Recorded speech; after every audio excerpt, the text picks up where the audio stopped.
రవంత గాలి జరిగే ఉత్సాహమే ఊరుకులు వేసే గాలి కెరటంగా అప్పుడే అవని గర్భాన్ని చీల్చుకు తలెత్తిన పసిమొలక తన కడుపున పెట్టుకు కాపాడిన విత్తు తల్లికి ప్రాణప్రదమవుతూ రసజ్ఞునిగా సంస్కృతి సంప్రదాయాలను పోషింపగలిగినటువంటి సాంస్కృతిక లయ తానుగా ఆనక మహాదార్శనికుడిగా రసప్లావిత మూర్తిమత్వం తానవుతూ ఉదారత నిండిన విలువల రాజీవనమవుతూ దానిపై విలక్షణ సంతకం చేస్తూ ఈ ఊర మస్తానరావు పూర్వజన్మలో యోగ సాధనలో కడబడి చీరాల వాసవ కన్యకా పరమేశ్వరి మాత సన్నిధిలో క్రాంతులీన అశ్రుత అశ్వని దేవతామూర్తి తత్వమై ఇచ్చుకలోని హాయిని అనుభవించగలిగిన సేవా పరంధాముడిగా రజనీ గంధ పుష్ప సుగంధపు ప్రియాలలో ఊగిన రస తూలితానుగా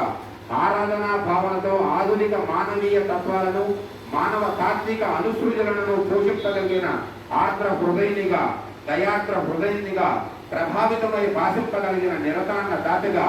వరుసవేసి సోగిన ఇనుము బంగారమైనట్లు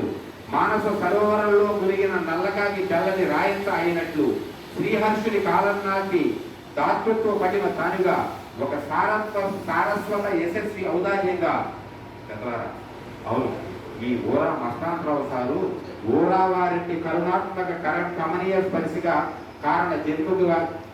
జన్మునిగా ధన్య జీవికగా ఉదారత నిండిన శాంతి దూతగా కాల క్రతువు మాట విప్పారిన వెలుగురేఖ తాను అవుతూనే ఉన్నారు. ఈ వజ్రోత్సవ జన్మదినాన వజ్ర సంకల్పంతో సహానుభూతిని సేవా తత్పరాల సమ్మేళనంతో పరిమరాజితులుగా చీరాలలోని వర్తమానానికి ఆవుత్తమై అలరాలుతూనే ఉన్నారు.